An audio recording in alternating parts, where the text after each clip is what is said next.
Your mess is your magic. Perfectionism had weaved its way into every aspect of my adult life. I never felt good enough for love, good enough for success. I went from I I went from living in nature and around horses to sheltering in place with my father in downtown Los Angeles. I didn't even like spending time with my dad when I was a kid. Crisis unfolding in the world? I was in a crisis. According to Psychology Today, when a disruption is as widespread, severe, and prolonged as the COVID-19 pandemic, it has the means for causing extraordinary change. That's what this is about. Extraordinary change. I have, in the last 2 years, completely reconstructed my entire life and way of living. So I will be including a story about my own personal. I will also include 2 poems, one called Exhaustion, for whom the author unfortunately is unknown. The other poem is from a Forbes magazine about the COVID-19 pandemic. And finally, I will be including responses from a dear friend of mine, Karen Katoon, who has a phenomenal story about personal transformation. I hope you enjoy it. So, check it out. 2 years ago today, I admitted I was powerless over drugs and alcohol. It was the best decision I ever made in my life.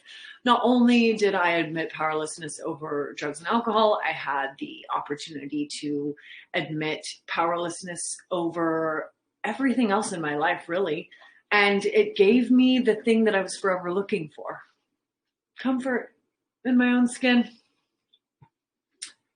This question was for Karen. Karen, how did you become the amazing woman that you are today? 7 years ago, I was married.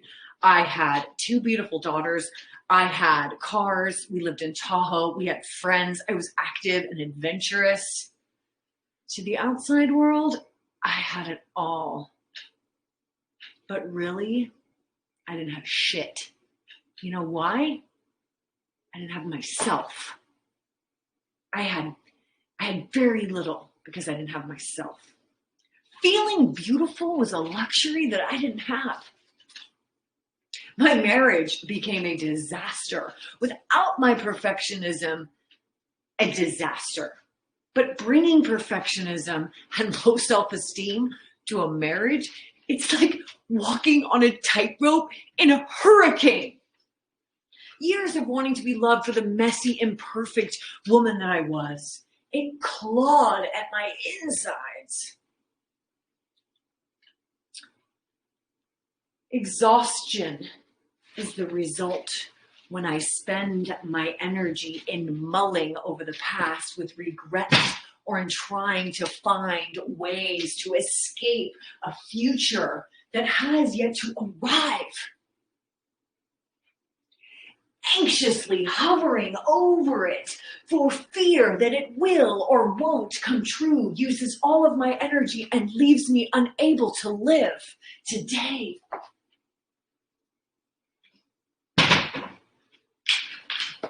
But living today, that's the only way to have a life.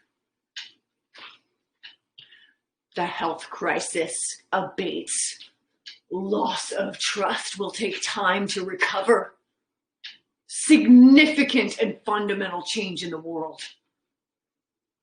Dude, I began to really believe in this higher power thing. I was promised by others in recovery that I would know a new happiness, a new freedom, and that I would no longer regret the past. It was time for a change of career. As much as I loved the horses, the horses provided me with yet another escape from the real world, from other humans, from my dad. Oh, but it was time. I needed to learn to communicate with humans.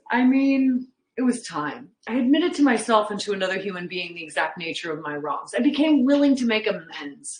I had to, in order to let go of my former self, the woman I was, the career I had, the man I lost. I had to renew my existence, shed the old to create space for the new, the evolved, the intelligent. After crisis, strong desire, rebirth, renewal will come. After war, a post-war boom. Weary of death and destruction, how will the world be different after COVID-19? With peace comes a second chance at life. A burst of creative energy. Rebirth is a part of the renewal. The world will be new, as will I. Fear of the unknown. Los Angeles had served its purpose. I mean, I survived. The sirens, the honking, the pollution, my father telling me who that I was and what should or shouldn't be important to me. I survived it all. You know why? Because in recovery, I learned to live my life one day at a time. I will have no thought for the future actions of others, neither expecting them to be better or worse as time goes on, for in such expectations I am really trying to create. I will love and let be.